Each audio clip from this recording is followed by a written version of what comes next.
It has rained on the farm here this morning. So what does that mean? So what that means is all of the hay that you saw me cut in a previous video is now absolutely soaking wet. So we have this field here that goes up to the little sweet corn patch. We have the next field right there. And we have this field and that field that are all now completely soaking wet here. Now you can see the green color here.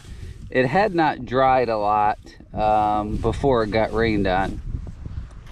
But so a couple of these fields are second cutting, and a couple of these fields were first cutting. Like this was some junkier stuff.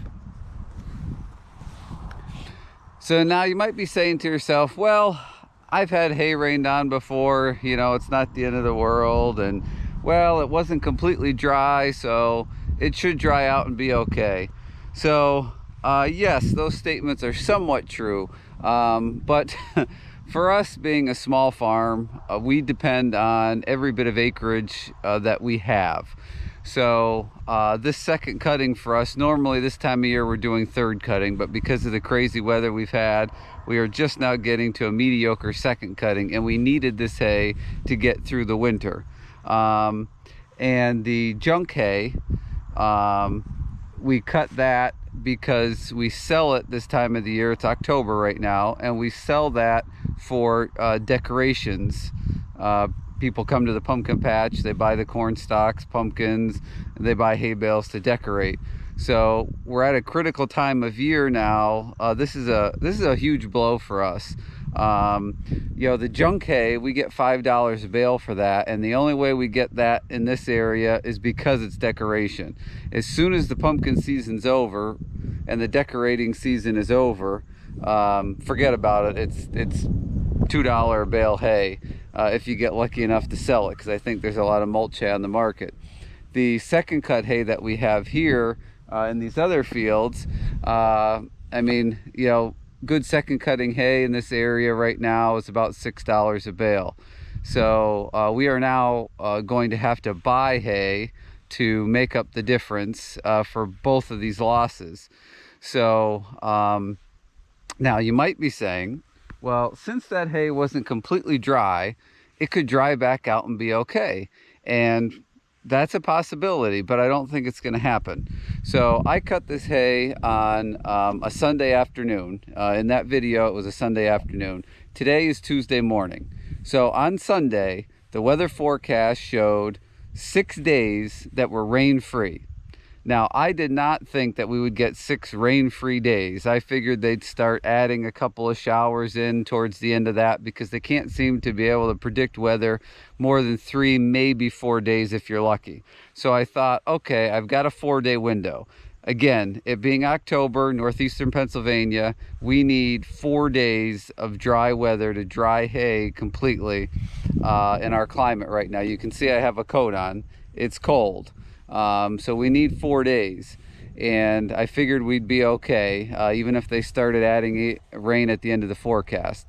So what happened, so I cut Sunday, forecast was good, we get to Monday night, and all of a sudden we're adding a whole bunch of rain. They're forecasting anywhere between 1/2 to 3/4 of an inch of rain. So it rained last night and early this morning, and you can see it's overcast. We're supposed to get more rain all day today into Wednesday morning. So the fields were already a little bit damp. My arm's getting tired here, sorry. So the fields were already a little bit damp. You know, we left some cleat marks here and there. No ruts. It was fine. I was okay with it. But now the fields are going to be soaked. And now, so we've got rain in the forecast till Wednesday morning.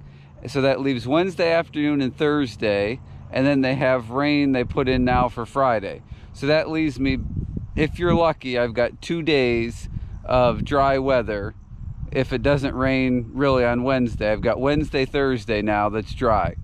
So the hay is now soaking wet, and it wasn't dry to begin with. So there's no way that any of this is going to dry in 2 days.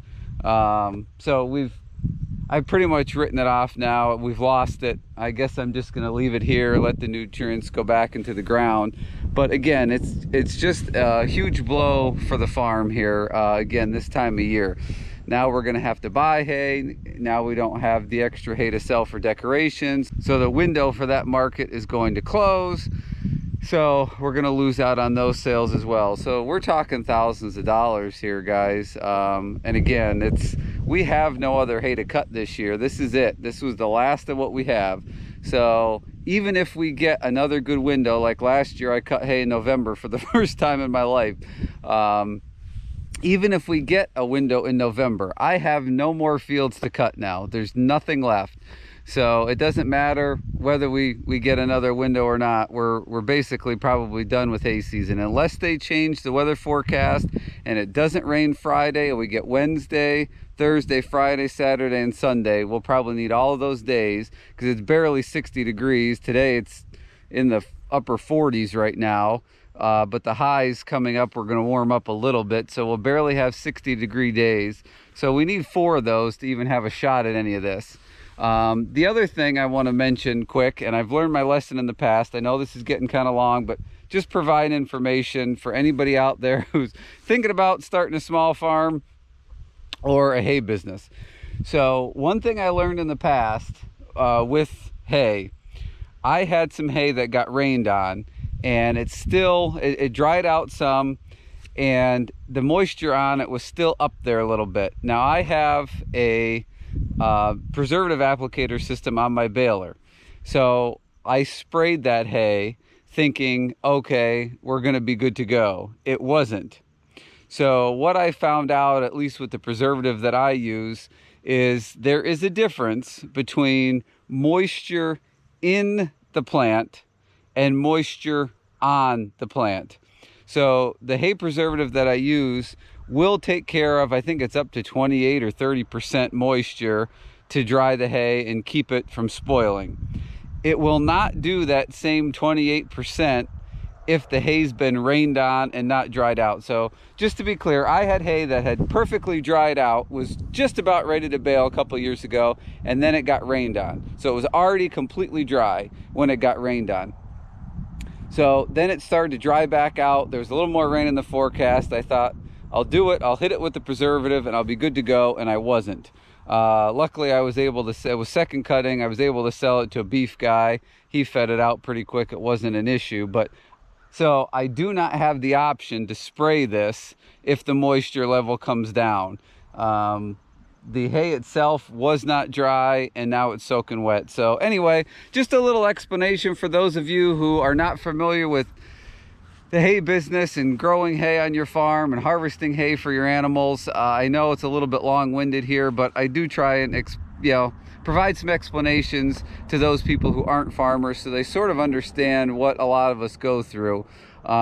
Anyway, that's what I got for you today. Thanks for watching, everybody. Questions, comments down below. Please don't forget to hit the subscribe, the bell icon, and the thumbs up if you would, please, on the way out the door. I greatly appreciate it. Thanks for watching, and I sure hope to see all of you on the next video.